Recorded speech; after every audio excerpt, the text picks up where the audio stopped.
नमो अरिहन्ताणं नमो सिद्धाणं नमो आयर्याणं नमो वज्झायाणं नमो लोये सव्साहुणम्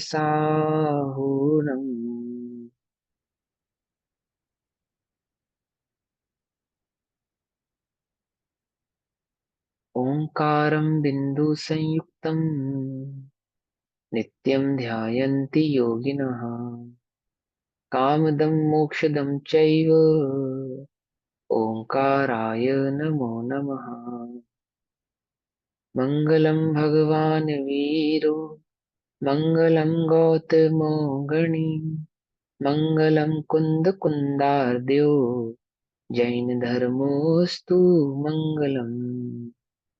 सर्वमङ्गलमाङ्गल्यं सर्वकल्याणकारकं प्रधानां सर्वधर्माणां जैनं जयतु शासनम्। नमः समेसाराय स्वानुभूत्या चकासते चित्स्वभावाय भावाय सर्वभावान्तरच्छिदे।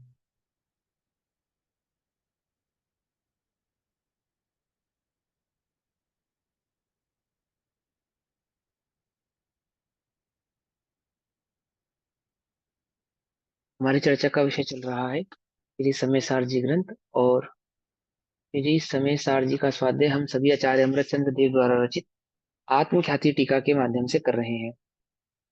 आत्मख्याति टीका में आश्रव अधिकार और श्लोक कलश नंबर 168, आश्रव अधिकार 168, पेज नंबर 266। ज्ञानी के जो ज्ञान में भाव है अर्थात जो ज्ञान में अनुभव है वह जीव के बंध का कारण नहीं है और जीव का स्वयं के द्वारा किया गया जो राग द्वेष में अज्ञान परिणाम है, अज्ञान भाव है, वही उसके स्वयं का निजी बंध का कारण है। इसलिए आचार्य हमें कहते हैं कि जो ज्ञान स्वभाव को अनुभवता है, ज्ञान स्वभाव को जानता है, ज्ञान भाव को प्राप्त हुआ है, वह कैसा है? वह सदैव निर्बंध है, सवेद सदैव अबंध है। पक्के फल मही पड़िए जहड़ फलम बज्जये पूर्णो विंटे। 168 नंबर, गाथा नंबर 168। जीवस्य कम्म भावे पड़िए न पुणोदये मुवेदी फल पक्व खीर तावरंत यह सह संबंध फिर पाता नहीं क्यों कर्म भाव खीरा पुनः जीव में उदय पाता नहीं। क्या कह रहे हैं कि ज्ञानी का कैसा है कर्म का अभाव? कि अज्ञानी को तो निरंतर जो निर्जरा है आश्रव सहित होती है, निरंतर बंध को प्राप्त होता रहता है। जिसने ज्ञान स्वभाव का वेदन किया है उसके साथ क्या है कि जिस प्रकार फल टूट के उसी प्रकार ज्ञानी के जो कर्म निर्जरा होती है से बंधादि के कारण को प्राप्त होने का निमित्त नहीं होती, अर्थात वह बंधु स्वरूप फिर से वापस से ज्ञानी को बंधती नहीं है। जैसे पके हुए फल के गिरने से, जैसे पके फल के पतिते गिरने पर पुनः फिर से फलम वह फल वरंते उस डंठल के साथ, किस डंठल के साथ? जिस डंठल से वह फल टूट के गिरा है उस डंठल के साथ न बध्यते नहीं जुड़ता। उसी प्रकार जीवस्य जीव के कर्म भाव पतिते खिर जाने पर वह पुनः फिर से उदयम न उपायती उत्पन्न नहीं होता, अर्थात वह कर्म भाव जीव के साथ पुनः नहीं जुड़ता। ये किस जीव की बात चल रही है? जो अपने ज्ञान स्वभाव को जानता है, ज्ञानी की, ज्ञानी की है ना। निर्जरा देखो, थोड़ा सा करना नहीं समझो, बहुत छोटी सी बात। अभी हमको निर्जरा हो रही है नहीं हो रही है? मिथ्या दृष्टि को भी निर्जरा हो रही है नहीं हो रही है? ये सदैव होती है, निर्जरा निरंतर ही होती है। परंतु जो निर्जरा बंध सहित होती है उसे निर्जरा नहीं कहते। जितने हम कर्मों की निर्जरा करते हैं उसी में असंख्यात गुना कर्मों को वापस से बांध लेते हैं। किसके कारण? राग द्वेष मोह के कारण, अज्ञान भाव के कारण। स्वरूप को नहीं जानने के कारण निरंतर क्या हो रहा है? बंध हो रहा है, उदय हो रहा है, बंध हो रहा है, उदय हो रहा है। उदय की निर्जरा भी हो रही है। ज्ञानी अज्ञान भाव को प्राप्त नहीं है, ज्ञान भाव को प्राप्त है, अर्थात उसने ज्ञान स्वभाव को जाना। निज और पर के बीच की भिन्नता को जानने के कारण अब पर के साथ कैसा परिणाम नहीं है? राग द्वेष मोह का परिणाम नहीं। राग द्वेष मोह का परिणाम नहीं है, इन शॉर्ट ये कह सकते हैं कि उसको मिथ्यात्व नहीं। ठीक है ना? ये मिथ्यात्व का अभाव होने के कारण कर्म का उदय तो उसको होता है और निर्जरा भी होती है, परंतु वह निर्जरा होने पर वापस बंध को प्राप्त नहीं होने के कारण उसकी निर्जरा ही सच्ची निर्जरा है। अर्थात ज्ञानी की निर्जरा तो निर्जरा है, अज्ञानी की कोई निर्जरा नहीं है। अगर हम ऐसा भी कह दें कि अज्ञानी को निर्जरा नहीं होती तो उसमें भी कोई दोष नहीं है। क्यों? क्योंकि वह निर्जरा जो बंध सहित हो उसे निर्जरा नहीं कहते। सच्ची निर्जरा कौन सी है? जो बंध रहित है। और बंध रहित निर्जरा किसको है? वह ज्ञानी को है। और ज्ञानी की निर्जरा कैसी? जैसे पेड़ से फल टूट के गिर गया, ऐसे कर्म उदय में आके खिर जाते हैं और वापस बंध को प्राप्त होते इसी को ही नहीं है। अविपाक निद्रा बोलेंगे भैया। देखो दीदी, अब वो भेद अलग हो जाएगा, अविपाक और सविपाक जैसे निर्जरा ये का। सिंपल जो आप कह जो रहे हो कि उदय जो उदय में आके खिरती है उसको सविपाक कहते हैं। जो बिना उदय में आए खिर जाए तपादि के बल पे उसको अविपाक कहते हैं। विपाक का मतलब होता है पककर, हम्म। विशेष प्रकार से पकाकर, विपाक पकाकर खिराना। ठीक है ना? और वो करना नियोग का विषय है, अविपाक सविपाक अकाम और सकाम निर्जरा। लेकिन अध्यात्म की शैली बिल्कुल डिफरेंट होती है। द्रव्य नियोगी की जो शैली है ना वो बिल्कुल अलग है। वो अविपाक सविपाक और अकाम सकाम का भेद ही नहीं है। वहां पे दो भेद है, ज्ञानी का और अज्ञानी का, सम्यक दर्शन का और मिथ्या दर्शन का। आप ज्ञानी हो या नहीं हो कि ज्ञानी है, चौथा गुण स्थान है आपको, बोले हाँ, बोले आपको निर्जरा है। अविपाक है सविपाक है कैसी है वो चक्कर में नहीं है। पांचवें गुण स्थान में गुण श्रेणी निर्जरा, छठे गुण स्थान में और असंख्यात गुणी निर्जरा, सातवें गुण स्थान में और संख्या असंख्यात गुणी निर्जरा। द्रव्य की अपेक्षा से चलता है। अज्ञानी हो ज्ञानी हो कि अज्ञानी है, कितना तप कर रहे हो? दुर्धर तप कर रहे हैं, बोले कोई निर्जरा नहीं है, निर्जरा ही नहीं है, ऐसा कह देंगे निर्जरा ही नहीं है। जबकि कर्णानियो कहता है कि निर्जरा है, ऐसा नहीं है निर्जरा नहीं है उसको। ठीक है ना? लेकिन अध्यात्म की शैली क्या है कि जो बंध सहित की निर्जरा है उन्हें हम निर्जरा ही नहीं मानते। क्या करें बोलो ऐसी निर्जरा का? जो संसार में ही भटकाने का कारण है, संसार में ही रोकने का कारण है, जिससे संसार का अभाव ही नहीं होना, हम उसे निर्जरा कहे कि? समझे शैली? शैली है ना? स्यादवाद के कथन को समझने पर ही अनियोग समझ में आते हैं। है ना? तो यहाँ किस अपेक्षा से कथन किए जाते हैं? द्रव्य नियोग में दो ही अपेक्षाएं होती हैं, या तो ज्ञानी की या अज्ञानी की, बस। और गुण स्थानों की भी अपेक्षाएं नहीं होती। गुण स्थानों की अपेक्षाएं भी कहाँ होती है? कर्णा नियोग में होती है। समझ में आ रही बात? नहीं समझ में आ रही? द्रव्य नियोग के कथनों में कैसी अपेक्षाएं होती है? सम्यक दर्शन है या नहीं है, स्वभाव को जानते हो या नहीं जानते, बस इतनी सी बात। इतनी सी ही बात पर पूरा द्रव्य नियोग टिका है। ठीक है? और मूल बात भी यही है, मूल बात भी यही है। ठीक है ना? जैसे पका हुआ फल एक बार डंठल से गिर जाने पर फिर वह उसके साथ संबंध को प्राप्त नहीं होता। समझे बात? देखो, ज्ञानी को बहुत विशेष भाव समझाने की आवश्यकता नहीं है, और अज्ञानी को कितने विशेष भाव समझा लो कोई फायदा नहीं है। कुछ बात समझ में ही नहीं आई। ज्ञानी को कुछ समझाने की आवश्यकता नहीं है, और अज्ञानी को कितना ही समझा लो कोई फायदा नहीं है। कुछ बात है ना? द्रव्य नित्य की शैली डिफरेंट है, बात ही बिल्कुल अलग है। वो बात ही यहाँ से करता है कि तुम स्वयं को जानते हो या नहीं जानते। बाकी तुम कितना जानते हो उससे हमें कोई लेना देना नहीं। तुम्हारे परिणाम कितने निर्मल हैं, शुभ हैं। अशुभ उपयोग में वर्तने वाले को भी उल्टा नहीं पकड़ना, ध्यान से समझना। अशुभ उपयोग में प्रवृत्ति करने वाले को भी द्रव्य नियोग कहता है कि निर्जरा है, ज्ञानी है। युद्ध आदि के काल में भी कैसे हैं? ज्ञानी है, निर्जरा हो रही है तो उनकी। युद्ध करने वालों को भी क्या कहते हैं? निर्जरा हो रही है। तपस्या करने वालों को भी क्या कहता है? बंध है। क्या है अपेक्षा है? ज्ञान की और अज्ञान की अपेक्षा। तपस्या करने वाले को भी कह देगा बंध है, अज्ञान की अपेक्षा से। युद्ध करने वालों को भी क्या कहेंगे? निर्जरा है, ज्ञान स्वभाव की अपेक्षा से। पकड़ में बात? और एक शैली ये भी है कि जीव कभी बंधता ही नहीं, बंध को प्राप्त हुआ ही नहीं, वो तो स्वभाव से कैसा है, सिद्ध ही है। तो ये शैली है किसकी? द्रव्य नियोग की। ठीक है ना, उस अपेक्षा से समझना। बाकी कर्णानियोग के विषय भी अच्छे से क्लियर होने चाहिए। वो क्लियर होते ना, तो यहाँ बात और अच्छे से समझ में आती है, और गहराई से समझ में आती है। ठीक है ना, जो कर्णानुग में कहे गए हैं कथन, उनको यदि आपने समझा है तो यहाँ वो बात और अच्छा, बहुत अच्छे तरीके से आपको समझ में आएगी, और निर्मल तरीके से समझ में आएगी। जैसे पका हुआ फल एक बार डंठल से गिर जाने पर फिर वह उसके साथ संबंध को प्राप्त नहीं होता, सभी को पता है, बिल्कुल सिंपल सा उदाहरण है कि जो फल पक के डाल से गिर जाते हैं, आप उन पके हुए फलों को वापस से उस डाल से जोड़ सकते नहीं। अब बात पके और कच्चे की नहीं है, डाल से टूटे हुआ फल वापस नहीं जुड़ सकता, सीधी बात ये है।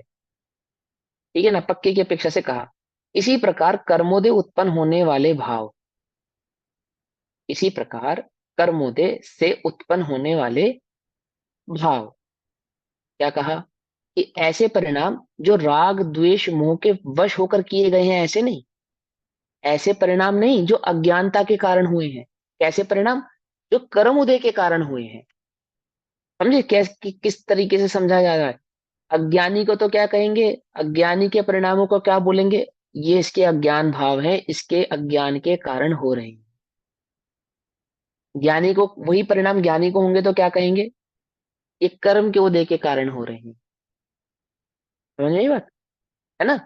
अज्ञानी को इसके कारण हो रहे, इसके अज्ञान भाव के कारण, ज्ञानी के कर्मोदय के कारण।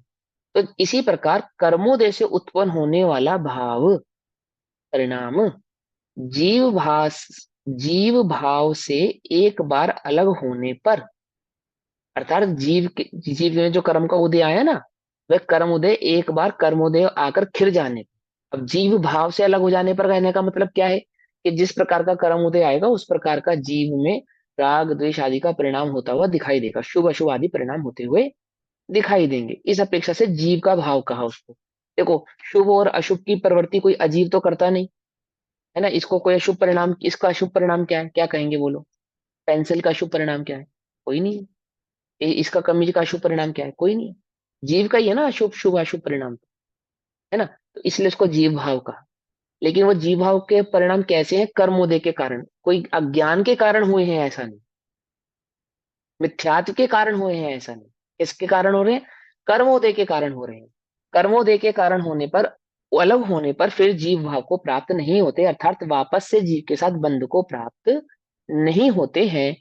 इस प्रकार राग आदि के साथ ना मिला हुआ, इस प्रकार राग आदि के साथ नहीं मिला हुआ कौन सा ज्ञानमय भाव उत्पन्न होता है, अर्थात अज्ञान भाव का अभाव हो जाता है, और एक ज्ञान भाव का ही वर्तना होता है, ज्ञान भाव का ही वर्तन रहता है। यदि ज्ञान एक बार अप्रतीतिपाती, अप्रतिपाती भाव से, अर्थात जिसका कभी फिर दोबारा अभाव नहीं होने वाला, इस प्रकार से कह रहे हैं, जैसे छायक सम्यक दर्शन की अपेक्षा से। ठीक, यदि ज्ञान एक बार रागादिक से भिन्न परिणमित हो तो वह पुनः कभी भी रागादिक के साथ मिश्रित नहीं होता। एक बार जो रागादि से अपने को, जिसने अपने को रागादिक से अलग कर दिया है, वह वापस, क्या कह रहे हैं, रागादिक में जाकर मिलता नहीं है। तिलों में से एक बार तेल निकाल दिया जावे तो वह तेल वापस तिलों में डाला नहीं जा सकता, है ना? पंडित टोडरमल जी ने उदाहरण दिया ना तिल और तेल का, कर्म के साथ जीवन आदि से कैसे संबंध को प्राप्त है। तो क्या कह रहे हैं कि जो तेल तिल में से निकाल दिया जाता है वो वापस से तिलों में नहीं डाला जाता। इसी प्रकार से जो जो राग आदि में अज्ञान भाव का यदि जीव ने एक बार अभाव कर दिया है, तो वापस से उस रागादिक भाव को, अज्ञान भाव को जीव प्राप्त करता नहीं है। अब कोई कहे कि नहीं, अज्ञानी औपशमिक सम्यक दर्शन होता है, वो तो छूट जाता है, फिर से संसार में जीव रखड़ने लगता है। तो उसकी, यहाँ पे उसकी भाव को समझो। यहाँ पहले ब्रैकेट में तो अप्रतीति भाव लिख दिया, यहाँ पे अप्रतिपाती भाव लिख दिया ना यहाँ पे। लेकिन एक अपेक्षा और समझो, कि जिनको औपशमिक सम्यक दर्शन होता है, होने के बाद अंतर मुहूर्त में छूट जाता है, वे भी नियम से अर्ध पुद्गला प्रवर्तन में मोक्ष को प्राप्त करते ही करते हैं। नियम है, नियम, कोई उन्हें रोक सकता नहीं है। क्या समझा रहा है? कि जिसने एक बार ज्ञान को प्राप्त किया है, वह निश्चित ही अज्ञान में भाव को वापस से प्राप्त नहीं होता, अर्थात उसका अनादि संसार का क्या हो जाता है, अभाव हो गया है। एक आदि की अपेक्षा से कह रहे हैं, वही बात अलग है।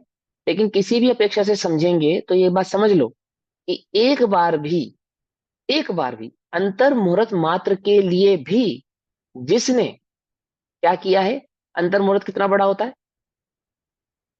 48 मिनट का, है ना? कितने मिनट का होता है? एक समय का भी होता है। एक समय नहीं, से एक लेकर समय का दो नहीं था। समय तक, साढ़े चार समय दो तक। समय का। से लेकर एक दो समय समय का। को 48 हाँ, मिनट। ठीक है, 2 समय से लेकर 48 मिनट तक के समय को अंतर मुहूर्त कहते हैं। 48 मिनट में भी एक समय कम।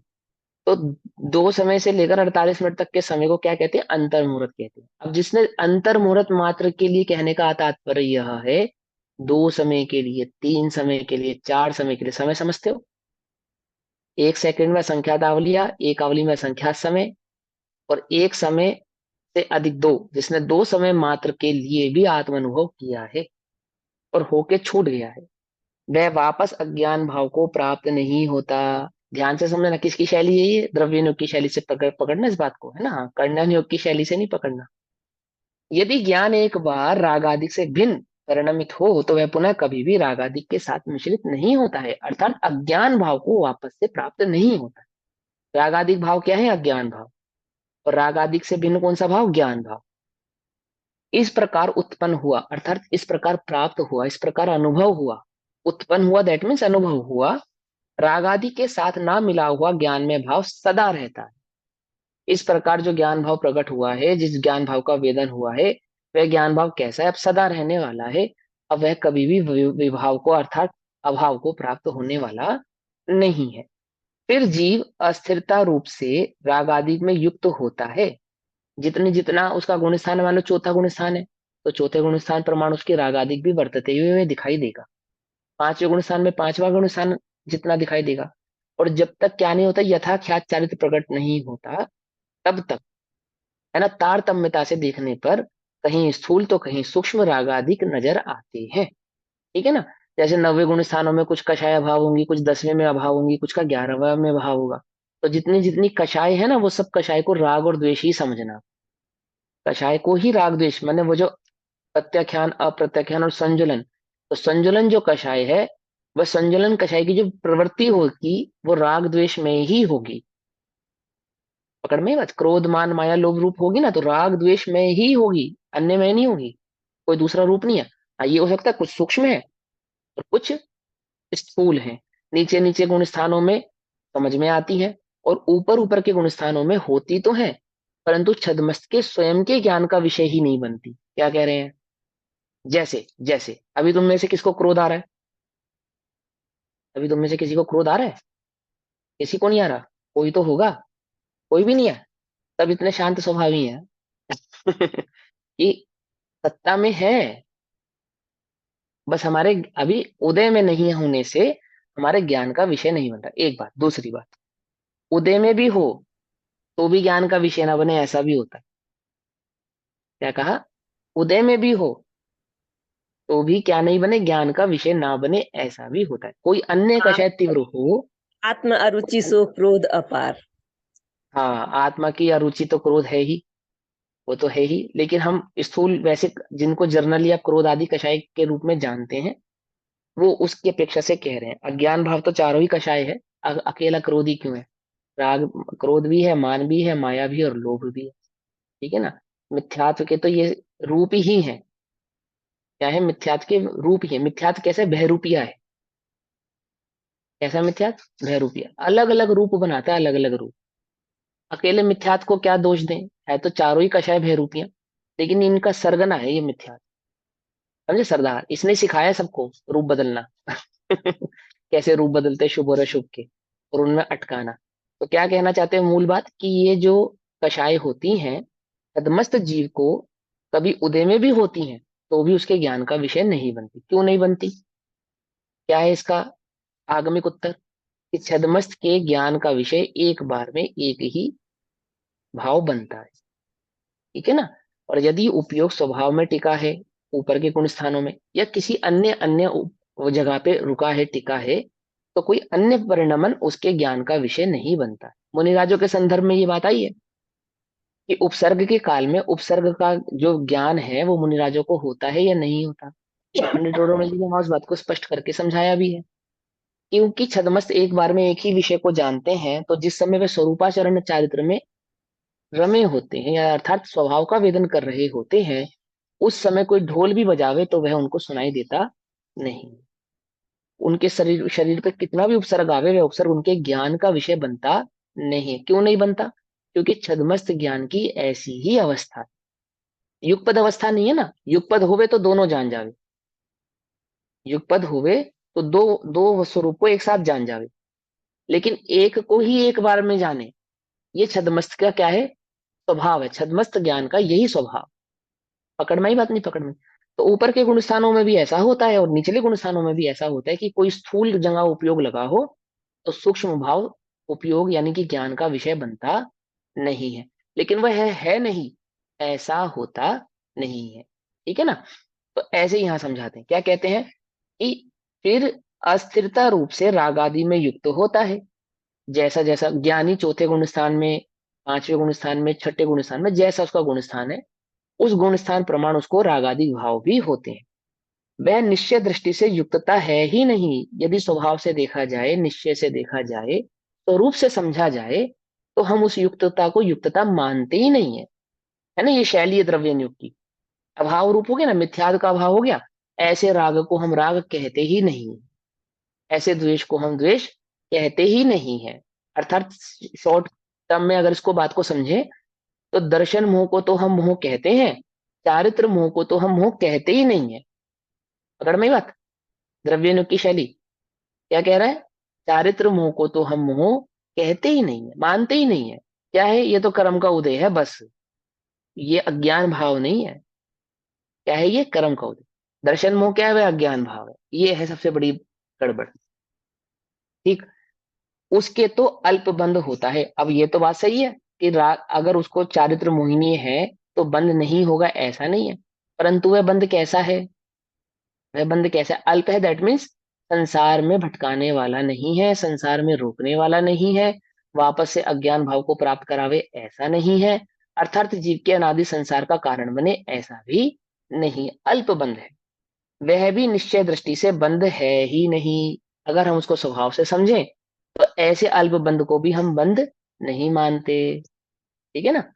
क्योंकि अबध स्पष्ट रूप से, अर्थात जो बंधा नहीं है, अबध अस्पृष्ट, जो पर से बंधा नहीं है, जिसने पर को छुआ नहीं, ऐसा जो स्वभाव है आत्मा या छह द्रव्यों में, छह द्रव्यों का जो स्वभाव है, उसमें आत्म द्रव्य की मुख्यता से बात करें। अबध स्पष्ट रूप से परिणमन निरंतर वर्तता ही रहता है। तो अबध स्पष्ट स्वभाव को जानने वालों को अबध स्पष्ट रूप से जो परिवर्तन है, जो उनका परिणमन है, वह निरंतर वर्तता ही रहता है। अभी हमें अबध स्पष्ट परिवर्तन हो रहा है या नहीं हो रहा है? अभी हमारा जो परिणमन है, मिथ्या दृष्टि का जो परिणमन है, अज्ञानी का जो परिणमन है, क्या वो अबध स्पष्ट रूप से हो रहा है या नहीं हो रहा है? क्या समझे? हो तो रहा है ज्ञानी पर का भी अपने को अज्ञानी अनुभव का में भी नहीं एक आ ही रहा। का स्पष्ट ही है। है? एक एक एक करके ज्ञानी बोलो। ज्ञानी का भी और अज्ञानी का भी तो अबध हम्म। स्पष्ट ही है। हाँ, स्वभाव से तो अबध स्पष्ट ही है, है। निश्चय से तो अबध स्पष्ट ही है। बस उतना ही सी बात है कि एक जानता है अपने अबध स्पष्ट स्वभाव को, और एक नहीं जानता है अपने अबध स्पष्ट स्वभाव को। जो नहीं जानता है उसके बंध को हम बंध कहते हैं, और जो जानता है उसके बंध को हम बंध नहीं कहते। यद्यपि उसके कदाचित बंध भी हो निचले निचले गुण स्थानों में, तो भी तथापि हम उसको बंध नहीं मानते, हम उसको आश्रव नहीं मानते। क्या क्यों? क्योंकि ऊपर उसको वाली लाइन में अबध यही स्पष्ट समझा दिया ना, अल्प बंद होता है वह भी निश्चय दृष्टि से तो बंद है ही नहीं, कि है ही ये नहीं। बता हाँ, देना ज्ञान के सब बंद रहित भाव दोनों बातें। निर्गत नहीं हाँ हुए, दोनों, दोनों ही हाँ बातें हाँ हाँ समझा दी हाँ, कि एक दोनों अपेक्षा बातें से समझा बंद रहे हैं। नहीं है। एक स्वभाव की अपेक्षा से तो बंध होता ही नहीं, और दूसरा जो हाँ बंध के कारणता ऐसा ज्ञान भाव नहीं होने के कारण वो बंद ही नहीं है ना? दोनों बातें यहाँ पे समझा दी। क्योंकि अबध स्पष्ट रूप से परिणमन निरंतर वर्तता ही रहता है, तथा उसे मिथ्यात्व के साथ रहने वाली प्रकृतियों का बंध नहीं होता। जो प्रकृतियां मिथ्यात्व के साथ बंधती हैं, ऐसी प्रकृतियों का क्या नहीं होता? बंध नहीं होता। और अन्य प्रकृतियां सामान्य संसार का कारण नहीं है। जिन प्रकृतियों को उन्हें बंध हो भी रहा है, वे प्रकृतियां कोई संसार का कारण नहीं है, मतलब वो बंध स्वरूप ही नहीं है, उनको हम बंध ही नहीं मानते। सीधी सी बात होगी ना, सिंपल सिंपल बात। कर्णन योग की बात को भी समझ लो यहाँ पे, और यहाँ अध्यात्म की शैली कैसी है उसको भी समझ लो। मूल से कटे हुए वृक्ष के हरे पत्ते के समान वे प्रकृतियां शीघ्र ही सूखने योग्य हैं। जैसे कोई वृक्ष जड़ से उखड़ जाने पर कुछ समय के लिए हरा भरा दिखाई देता है, हरा भरा दिखाई देने पर भी वह निरंतर कैसा है, सूखता जा रहा है, अपने हरेपन को विलय हो रहा है। इसी प्रकार मिथ्यात्व का अभाव हो जाने के बाद ज्ञानियों के जो राग द्वेष आदि की प्रवृत्ति नजर भी आती है, वो तो सब छूटने योग्य ही है, छूटने वाली ही है। हम उसको कोई वृक्ष का हरापन कहते नहीं है।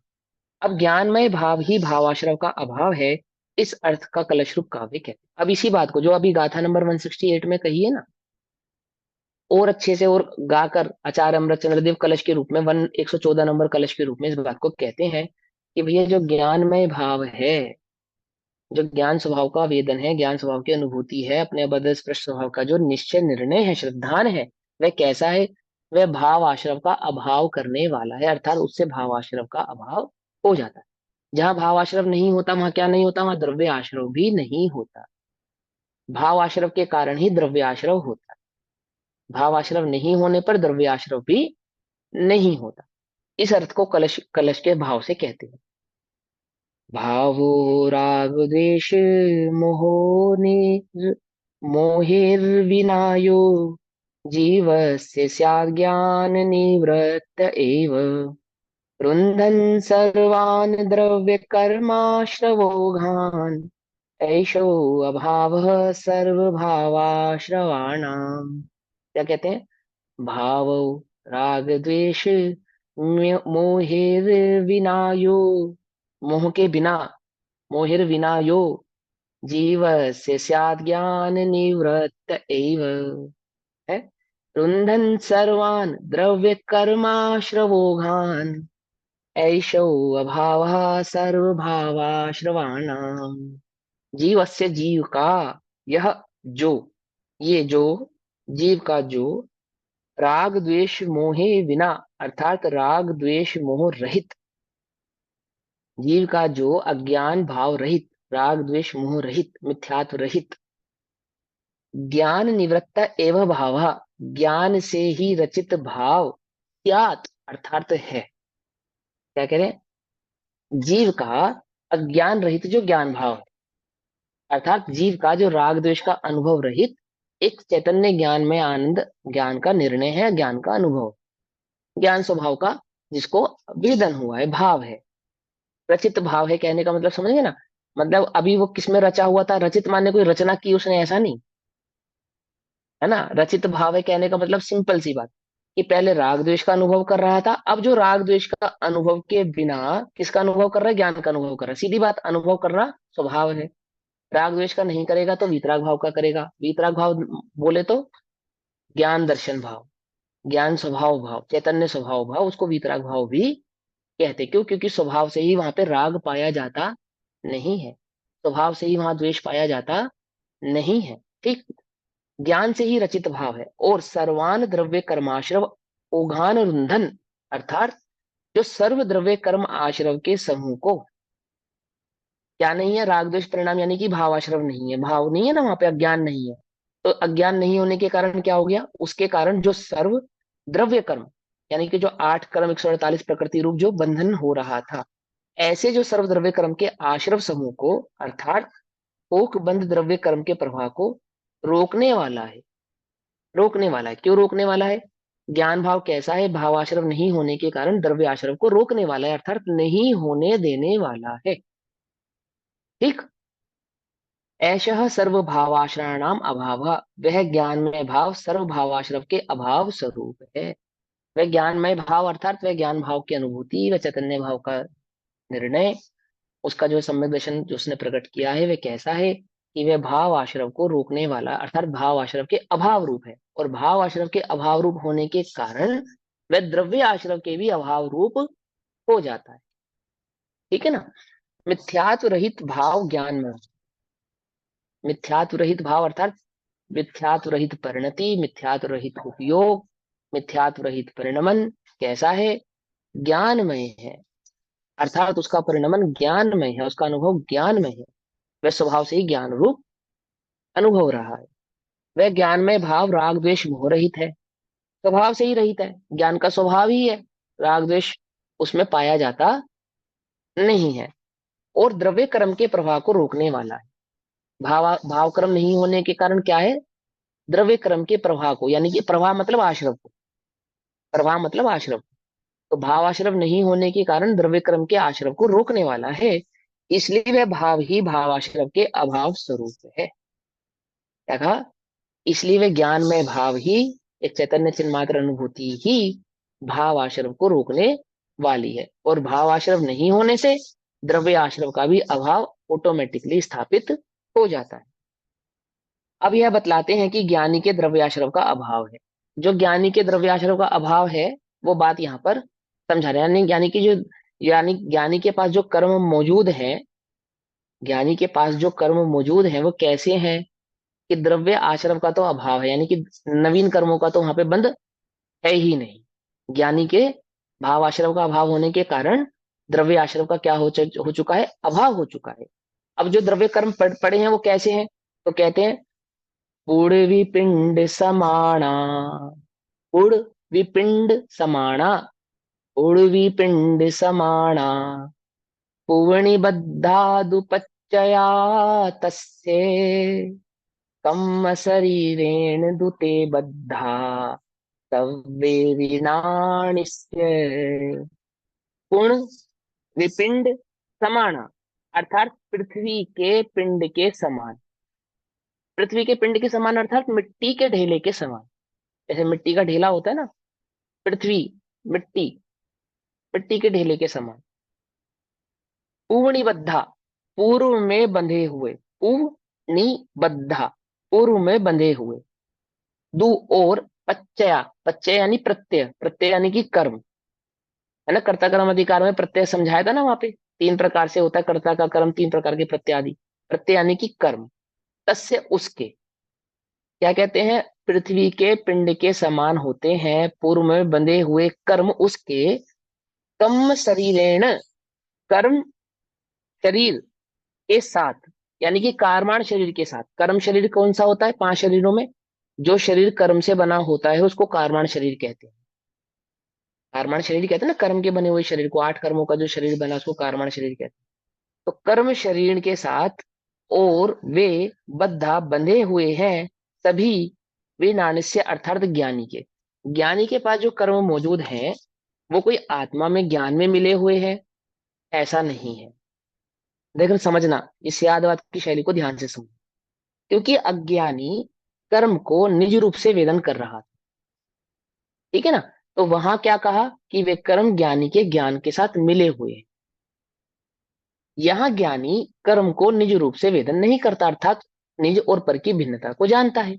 तो क्या कहते हैं कि भिन्नता जानने के कारण वो जो कर्म है ना, कर्म, वो ज्ञानी के साथ तो मिले हुए नहीं है, अर्थात ज्ञानी के ज्ञान में मिले हुए नहीं है। मिले हुए नहीं है मतलब ज्ञान उनका अनुभव नहीं कर रहा। तो वो कहाँ है कि वो तो कर्म के साथ बंधे हुए हैं, अपने कार्माण शरीर के साथ बंधे हुए हैं बस। पहले कार्माण शरीर को निज रूप से वेदन करता था, अब कार्माण शरीर को पर जानता है। पर जानने के कारण शर्ट पे लगा हुआ दाग मेरे मुझ पे लगा है या कमीज पे लगा है, कमीज पे लगा हुआ दाग मुझ पे लगा है या कमीज पे लगा है। तो दो तरह के लोग होते हैं, एक तो जिनको फोबिया होता है, मालूम है, ऐसे बहुत लोग होते हैं दुनिया में, फोबिया होता है। हल्का सा भी दाग लग जाता है ना, उन्हें तुरंत नहाना पड़ता है, कपड़े बदलने पड़ते हैं और जाने क्या क्या करना पड़ता है। क्या लगता है उन्हें कि ये जो दाग है ये मुझे हो गया है, मुझे लगा है, मुझे लग गया है। हमें तो फोबिया नहीं है ना, हमें तो नहीं, हम अपने पे ऐसा कोई बंदा जिसे वो फोबिया हो, पक्का। ये कैसा कपड़ा पहना है तुमने, बिल्कुल बकवास लग रहा है, ये फोबिया ही तो है। अरे भैया हमारी इंसल्ट हो गई। इंसल्ट किसकी हुई, किसकी हुई, कपड़े की। मैं क्या लगा किसकी हुई, हमारी। ये फोबिया का ही तो रूप है, और किसका रूप है। उसको लगता है कि कपड़े के गंदे होने पर मैं गंदा हो गया, और हमको लगता है कि कपड़े की इंसल्ट होने पर हमारी इंसल्ट हो गई। बस इतने से तो फर्क है। कुछ बात समझ में नहीं आई। और वो, अब उसको क्या लगता है, उसको तुरंत बदल देना चाहे, बदल देने के, क्यों क्यों बदल देना चाहता है, क्यों बदल देना चाहता है कि इसके बदलाव में मेरा बदलाव हो जाएगा, समझे? इसके इसके सुंदरता में मेरी सुंदरता स्थापित हो। इसकी स्वच्छता में मेरी स्वच्छता स्थापित हो। कुछ बात समझे नहीं? ये अज्ञानी का भाव था कार्माण शरीर के प्रति, कार्माण शरीर के साथ क्या भाव था उसका? इस कार्माण शरीर का जो परिवर्तन है, परिणमन है, मेरा है। अब ज्ञान हुआ, ज्ञान ने क्या जाना? कार्माण शरीर को स्व शरीर से यानी कि स्व चैतन्य भाव से भिन्न जाना। अब भिन्न जानने के कारण कार्माण के परिणमन को क्या नहीं मानता? अपना परिणमन नहीं मानता। तो क्या हो गया कि जितने भी कर्म बंधे थे वो तो कार्माण से बंधे थे, कार्माण से बंधे थे, कोई ज्ञान से तो बंधे ही नहीं थे। बस गड़बड़ क्या कर रहा था? पहले ज्ञान से अनुभव कर रहा था। अब भिन्न जानने के कारण ज्ञानी के जितने भी कर्म है वो तो सब कार्माण शरीर से बंधे हुए। कैसे हैं? मानो मिट्टी का ढेला हो, कुछ नहीं है। मिट्टी का ढेला समझ रहे? पृथ्वी का पिंड माने कुछ नहीं है, मिट्टी है और कुछ नहीं है। जैसे कहे कि कुछ नहीं है तो जगत में क्या उपमा दी जाती है? तो मिट्टी है, मिट्टी है अर्थात कुछ नहीं है। ऐसे ही कार्माण शरीर के साथ बंधे हुए कर्म कैसे? मिट्टी है, मिट्टी है मतलब कुछ नहीं है, कुछ नहीं है। तो कर्म के साथ कार्माण से बंधे हुए हैं, मेरे साथ तो उनका क्या नहीं है? कोई संबंध नहीं। ये भाव यहाँ पे समझाते। जो सर्व पूर्व निबद्ध प्रत्यय वर्तते हैं ज्ञान के, वे पृथ्वी पिंड समान हैं, कारमाण शरीर निबद्ध हैं। पृथ्वी के पिंड के समान है, कारमाण शरीर से बंधे हुए हैं। कौन से? जो सर्व पूर्व निबद्ध प्रत्यय, पूर्व में बंधे हुए जो कर्म थे, वर्तते हैं ज्ञानी। तो ज्ञानी के कर्म का उदय तुम्हें नजर आता है, वो वास्तव में ज्ञानी के कर्म का उदय नहीं है, वो तो वास्तव में कार्माण शरीर का परिणमन है। ये कह रहे हैं। मिट्टी है, कुछ नहीं है, कुछ नहीं। तस्य ज्ञानी ना, उस ज्ञानी के, पूर्व निबद्ध तो, पूर्व निबद्ध सर्वे अपि, समस्त प्रत्यय, प्रत्यय पृथ्वी पिंड समानः, मिट्टी के ढेले के समान है, मिट्टी के ढेले के समान है। तू, और ते, वे कर्म शरीरेण, मात्र कार्मण शरीर के साथ बद्ध, बंधे हुए हैं। कोई ज्ञान के साथ बंध गए हैं ऐसा नहीं है, ज्ञान के साथ तो बंधे ही नहीं थे। वो अनुभव की अपेक्षा से उसको बंधा हुआ कह रहे थे, और या भिन्न जानने की अपेक्षा से कोई ज्ञान के साथ बंधे हुए हैं, आत्मा के साथ बंधे हैं ना, वे तो कार्मण शरीर के साथ बंधे हुए हैं, मिट्टी के ढेले के समान है। जो पहले अज्ञान से बंधे हुए, पहले अज्ञान कौन सा किया था जीव ने? वो मिथ्यात्वादी जो अज्ञान भाव था, स्वरूप को नहीं जानने के कारण। जो पहले अज्ञान से बंधे हुए मिथ्यात्व, अवृत्ति, कषाय और योग रूप द्रव्य आश्रयभूत प्रत्यय हैं, यानी कि द्रव्य आश्रय यानी द्रव्य कर्म थे, 8 कर्म, 148 प्रकृतियां रूप जो कार्मण शरीर से बंधा हुआ शरीर से आत्मा का जो प्रत्यय यानी कि भाव रूप परिणमन हो रहा था, इसके कारण मिथ्यात्व, अवृत्ति, कषाय और योग के कारण वे अन्य द्रव्य स्वरूप प्रत्यय। अब वे कैसे हो गए? अन्य द्रव्य स्वरूप, भिन्नता जानने के कारण। पहले तो भिन्नता नहीं जानता था तो निज रूप से अनुभव करता था, अब भिन्नता जानने के कारण अन्य द्रव्य के समान, मेरा नहीं है, अन्य है, अन्य द्रव्य के समान प्रत्यय अचेतन पुद्गल परिणाम वाले हैं। पहले चेतन परिणाम वाले थे क्या? पहले चेतन परिणाम वाले थे क्या? कि निज रूप से अनुभव करता था इसलिए चेतन परिणाम वाले कहलाते थे। अब निज रूप अनुभव नहीं करता तो अचेतन परिणाम वाले हो गए हैं। पहले तो राग को क्या मानता था? मेरा है, तो राग का करता चेतन। अब क्या जानता है कि राग मेरा स्वभाव नहीं है, तो राग किसका हो गया? किसके खाते में चला गया? पुद्गल के, कर्म का उदय मात्र रह गया। पकड़ में ही बात। पहले क्रोध आदि परिणामों को निज रूप से वेदन करता था तो चेतन के परिणाम थे अज्ञान। ज्ञान प्रकट होने के बाद क्या हो गया कि कर्म के उदय होने से, कर्म किससे बना है? पुद्गल से, तो पुद्गल का बने होने से उसका उदय भी किसका हो गया? पुद्गल का हो गया। जैसे मिट्टी का घड़ा मात्र मिट्टी है, ऐसे ही पुद्गल कर्म का उदय मात्र पुद्गल है। पकड़ में ही बात। तो अचेतन पुद्गल परिणाम वाले हैं, इसलिए ज्ञानी के लिए मिट्टी के ढेले के समान है। भिन्न जानने के कारण, पुद्गल जानने के कारण, निज स्वभाव नहीं जानने के कारण, चैतन्य का अनुभव होने के कारण वे सभी प्रत्यय, वे सभी कर्म, कौन कौन से? 8 कर्म, 148 प्रकृतियां कैसी हो गई? पुद्गल के समान होने से मिट्टी के ढेले के समान है। जैसे मिट्टी आदि पुद्गल स्कंद है, वैसे ही ये प्रत्यय है। जैसे मिट्टी का ढेला ऐसे पुद्गल है, कुछ दम नहीं है। वे तो समस्त ही स्वभाव से ही मात्र कारमाण शरीर के साथ बंधे हुए हैं। वे सभी के सभी, कौन कौन सभी के सभी? वे 8 कर्म और 148 प्रकृतियां सभी कैसी हैं कि अपने कारमाण शरीर के साथ बंधी हुई हैं। संबंध युक्त है, अर्थात उसी के साथ उनका संबंध है, जीव के साथ नहीं है। मेरे साथ उनका कोई संबंध नहीं है, मेरे साथ उनका कोई लेना देना, कोई स्वभाव भाव माव नहीं है। इसलिए ज्ञानी के स्वभाव से ही द्रव्य आश्रय का क्या होता है? अभाव सिद्ध हो जाता है। द्रव्य आश्रय का अभाव पहले सिद्ध क्यों नहीं हो रहा था? क्योंकि द्रव्य आश्रय को निज भाव से अनुभव करने के कारण भाव आश्रय प्रकट कर रहा था।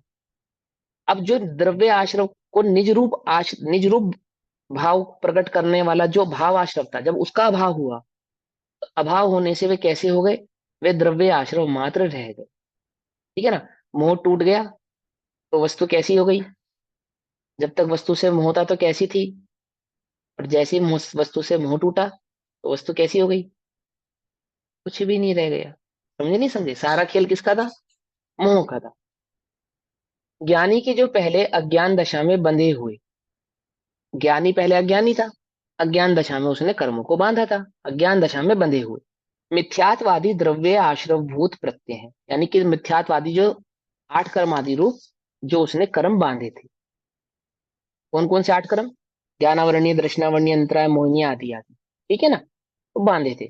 वे तो मिट्टी के ढेले के भांति पुद्गलमय है, इसलिए वे स्वभाव से ही अमूर्तिक चैतन्य स्वरूप जीव से भिन्न है। अब यदि उनको स्वभाव से देखे तो कैसे थे? क्योंकि वो पुद्गल की जाति के थे, इसलिए वो पुद्गल के ही थे। जैसे मिट्टी है ऐसे पुद्गल है। और चैतन्य की जाति के नहीं होने से, चैतन्य से भिन्न होने से अचैतन्य हो गए। तो स्वभाव से कैसे हो गए? अमूर्तिक और चैतन्य स्वरूप जीव से भिन्न थे। उनका बंध अथवा संबंध पुद्गल में कर्म शरीर के साथ ही है, चिन्मय जीव के साथ नहीं। इसलिए ज्ञानी के द्रव्य आश्रय का अभाव तो स्वभाव से ही है, और ज्ञानी के भाव आश्रय का अभाव होने से द्रव्य आश्रय नवीन कर्मों के आश्रवों के कारण नहीं होते। इसलिए इस दृष्टि से भी ज्ञानी के द्रव्य आश्रय का अभाव है। दोनों बातें कह रहे हैं कि स्वभाव से देखने पर तो जीव को कभी कर्मों ने बांधा ही नहीं था, और जो भाव बंधन था उसका अभाव होने पर जो द्रव्य आश्रय का परिणमन हो रहा था वह भी अभाव को प्राप्त हो गया है। अब इसी अर्थ का कलश रूप काव्य कहते हैं। अब इसी भाव को समझाने के लिए कलश नंबर 115 कहते हैं। भावाश्रवाभावमयं प्रपन्नौ द्रव्याश्रवेभ्यः स्वत एव भिन्नः ज्ञानी सदा ज्ञानमयेक भावो निराश्रवो ज्ञायक एक एव। भावाश्रव अभावम प्रपन्नः, भाव आश्रवों के अभाव को प्राप्त, और क्या कहा? भाव आश्रव के अभाव को प्राप्त। फास्ट तो नहीं चल रहा ना? मैं फास्ट तो नहीं चल रहा है? फास्ट लगे तो बता देना, भी नहीं समझ में आए तो बोल देना। वैसे तो इजी है, इसलिए मैं थोड़ा सा इधर फास्ट चल रहा हूँ। जहां मुझे भी लगता है कि थोड़ा समझाना चाहिए वहां मैं भी रुक जाता हूँ। सिंपल सी बात है। जहां भाव आश्रव का अभाव हो गया है, अर्थात जहां राग द्वेष मोह का अभाव हो गया, मिथ्यात्व का अभाव हो गया, भाव आश्रवों के अभाव को प्राप्त, और द्रव्य आश्रव भेव स्वतः एव भिन्न, द्रव्य आश्रवों से तो स्वभाव से ही भिन्न है। भाई द्रव्य कर्मों ने तो कभी जीव को बांधा ही नहीं था। बंधन तो एकमात्र किसका था? राग का, भाव आश्रव का। द्रव्य आश्रव से तो कभी जीव का बंधन था ही नहीं। दो द्रव्य तो सदैव भिन्न थे ही। एक अज्ञान भाव ही जीव के वर्त रहा था, जिससे बंधन प्रकट हो रहा था। तो वो अज्ञान का भी अभाव हो गया। पकड़ में आई बात? नहीं पकड़ में आई? द्रव्य से तो कभी बंधा ही नहीं था, एक भावों से बंधा था, तो उस भाव का भी क्या हो गया? अभाव हो गया। यह ज्ञानी सदा ज्ञान में एक भावा, जो कि सदा एक ज्ञान में भाव वाला है। भाव वाला है अर्थात स्वभाव वाला है। सदैव एक ज्ञान स्वभाव वाला है, एक ज्ञान भाव का परिणमन करने वाला है। ज्ञान के सिवा कुछ नहीं है, निराश्रव ही है। वह ज्ञान भाव कैसा है? निराश्रव ही है। द्रव्य आश्रव तो उसमें था ही नहीं। भावाश्रव के रूप में एक अज्ञानता थी, तो उसका भी अभाव होने पर कैसा है? मात्र ज्ञान चिन्मात्र भाव ही है। एक ज्ञाय का एवं मात्र एक ज्ञायक ही है, अन्य कुछ नहीं। ज्ञानी के राग द्वेष मोह स्वरूप भावाश्रव का अभाव हुआ है, और वह द्रव्य आश्रव से तो सदा ही स्वयं भिन्न ही है। ठीक है ना? अज्ञानी तो द्रव्य आश्रव से भिन्न ही है। तो ज्ञान कहो चाहे अज्ञान कहो, यानी आत्मा तो द्रव्य आश्रव से सदैव भिन्न ही है। द्रव्य आश्रव तो कभी आत्मा को होता ही नहीं है। क्या होता है? एक अज्ञान भाव मात्र होता है जिसको हम भावाश्रव कहते हैं। तो ज्ञानी के उसका भी क्या हो गया? अभाव हो गया। ठीक है ना, उसका भी अभाव हो चुका है, क्योंकि द्रव्य आश्रव पुद्गल परिणाम स्वरूप है और ज्ञानी चैतन्य स्वरूप है। ज्ञानी यहाँ पे कहने का मतलब है आत्मा। ठीक है, ज्ञानी कहने का मतलब है यहाँ पे आत्मा। तो क्या कहते हैं? द्रव्य आश्रव तो कैसा है? पुद्गल परिणाम स्वरूप है, यानी कि द्रव्य जो 8 कर्म है वो तो कैसे? पुद्गल के हैं। और आत्मा कैसा है? वो चैतन्य स्वरूप है। इस प्रकार ज्ञानी के भावाश्रव तथा द्रव्य आश्रव का अभाव होने से वे निराश्रव ही है। जिसने ज्ञान स्वभाव का वेदन किया है, द्रव्य आश्रव का तो उसको कोई बंधन था ही नहीं। और अज्ञान भाव का अभाव होने से भाव आश्रव का भी जिसको अभाव हो चुका है, वह कैसा है? कि वह एक ज्ञान स्वभाव वाला ही है, एक चैतन्य चिन्ह मात्र ही है। अब यहाँ प्रश्न होता है कि ज्ञानी निराश्रव कैसे है? तो उसके उत्तर स्वरूप गाथा कहते हैं। फिर उसी बात को पूछ रहे हैं कि ज्ञानी निराश्रव कैसे सिद्ध कर रहे हो आप? ज्ञान स्वभाव मात्र में स्थापित होने पर उसके निराश्रव क्यों नहीं हो रहा है? तो उसी भाव को फिर से समझा रहे हैं आपको 170 नंबर की गाथा में, कि भैया भावाश्रव नहीं है उसके। कौन कौन से भावाश्रव नहीं है? भावाश्रव के जो मूल कारण थे, चौविह, 4 प्रकार के जो थे ना, कौन कौन से? मिथ्यात्ववृत्ति, कषाय और योग। वो जो 4 प्रकार के भावाश्रव उसके के कारण जो प्रवर्त रहे थे, उसका अभाव हो चुका है उसके, इसलिए उसको कोई आश्रम नहीं है, ऐसा गाथा नंबर 170 में बताएंगे। अभी इतना पढ़ा, आगे का हम कल पढ़ेंगे। तब तक के लिए सभी को जय जिनेन्द्र। ओम नमः सिद्धेभ्यो। निज निधि निज में बताई, यह अनंत उपकार है, उसके लिए जिनवाणी माँ को वंदना शतबार।